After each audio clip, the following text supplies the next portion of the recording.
Assalamualaikum warahmatullahi wabarakatuh. Perkenalkan, nama saya Dendi Gustian, NPM 41182191180132. Saya dari kelas Sosiologi Olahraga Paralel 3.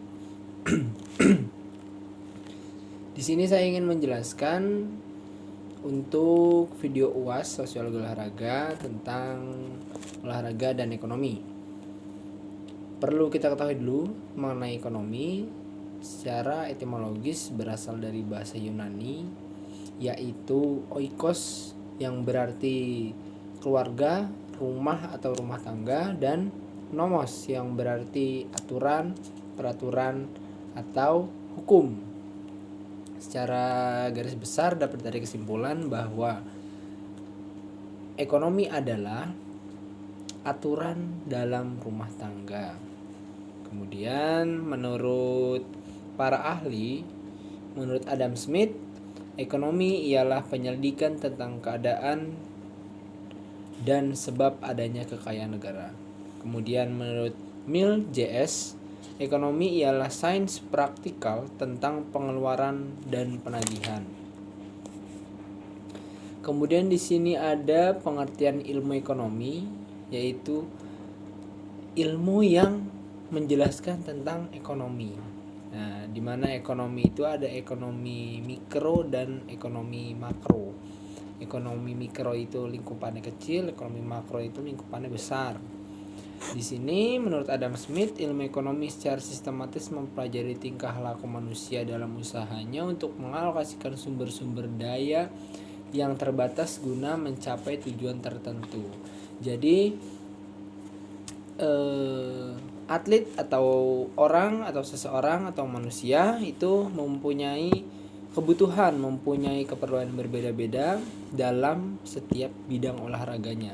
Ada yang mereka membutuhkan sepatu, ada yang membutuhkan deker barangkali, ada yang membutuhkan raket atau alat yang lainnya sesuai dengan kebutuhan di olahraganya masing-masing. Kemudian di sini ada nilai ekonomi dalam olahraga itu seberapa banyak olahraga tersebut disukai banyak orang dan memiliki hiburan tinggi sehingga menghasilkan uang. Tidak menutup kemungkinan bahwa seseorang itu memanfaatkan olahraga sebagai mata pencaharian untuk tahun-tahun ini atau belakangan ini, di mana nilai ekonomi olahraga itu mengikuti perkembangan masyarakat dan semakin meningkat pada zaman feodalisme hingga kini kapitalisme. Pada zaman kapitalisme ini, sisa zaman perbudakan masih bisa dilihat dalam olahraga gulat dan tinju. Kemudian olahraga dijadikan nilai ekonomi yang tinggi. Olahraga ditempatkan sebagai tempat untuk mencari uang dalam berolahraga. Secara umum dapat diartikan bahwa ekonomi adalah suatu kajian tentang pengelolaan sumber daya material individu, masyarakat, dan negara tujuannya untuk meningkatkan kesejahteraan. Jadi banyak orang-orang atau atlet-atlet yang memanfaatkan skill di dalam olahraganya. Contohnya dalam olahraga bola voli, banyak yang dia rela untuk tarkam ke antar pulau atau ke luar negeri misalnya untuk atau sebagai mata pencahariannya, karena zaman sekarang ini sedikit susah mencari pekerjaan, banyaknya pengurangan karyawan, banyak yang memanfaatkan skill dalam olahraganya untuk mendapatkan pekerjaan dan menghasilkan uang.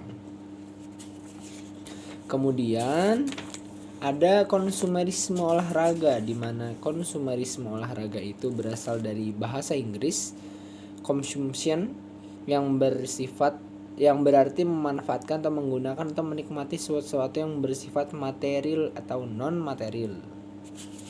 Kemudian konsumerisme merupakan sebuah manipulasi tingkah laku para konsumen melalui berbagai aspek komunikasi pemasaran. Jadi ada yang di sini biasanya tingkat untuk mempromosikan barang yang dijual itu tinggi, ya. Kemudian salah satu kegiatan masyarakat konsumerisme adalah hanyut dalam permainan, misalnya dalam hal olahraga seperti sepak bola, maraton, pusat kebugaran, senam, dan lain-lain. Di sini sudah banyak yang terlihat mengenai konsumerisme olahraga. Yang pertama, mengenai pakaian olahraga yang dipakai, yang dulu bisa kita memakai kaos biasa, sekarang banyak yang membelikan jersey-jersey yang berlabel atau bernilai harga tinggi. Kemudian adanya penonton olahraga merupakan sumber utama dalam ekonomi. Jadi di mana mendirikan sebuah event tersebut dapat dinilai baik atau terselenggara dengan sukses adalah salah satunya dilihat dari banyaknya penonton yang menonton atau yang hadir dalam event olahraga tersebut. Kemudian adanya komersialisasi dalam olahraga. Tidak mungkin atau tidak luput juga hal ini ada di dalam olahraga dan ekonomi atau saling berkesinambungan. Salah satu pengaruh langsung dari kegiatan yang berorientasi pada komersial adalah olahraga, termasuk atlet itu sendiri yang hilang kemerdekaannya karena kegiatannya didikte oleh kegiatan yang berorientasi pada profit. Artinya di sini misalkan si atlet tersebut sudah tanda tangan kontrak bersama sponsor apa atau sponsor, misalkan sponsor A, di situ sudah sangat terikat atau berkomersialisasi seperti itu. Kemudian di sini ada alasan mengapa orang membeli sesuatu. Yang pertama karena kebutuhan, ya, untuk memenuhkan kebutuhan materinya, kemudian untuk memenuhi kebutuhan psikisnya, kemudian ada untuk penampilan. Dimana ini sudah jadi banyak atlet yang mencari atau mata pencariannya sebagai untuk mencari uang dalam olahraga tersebut, kemudian membelikan barang itu untuk memenuhi kebutuhan dalam dia berolahraga atau alat-alat apa yang dibutuhkan untuk dia melakukan olahraga tersebut. Jadi saling mutualisme antara olahraga dan ekonomi. Mungkin itu yang dapat saya sampaikan mengenai olahraga dan ekonomi. Kurang dan lebihnya saya mohon maaf. Wabillahi taufiq wal hidayah. Wassalamualaikum warahmatullahi wabarakatuh.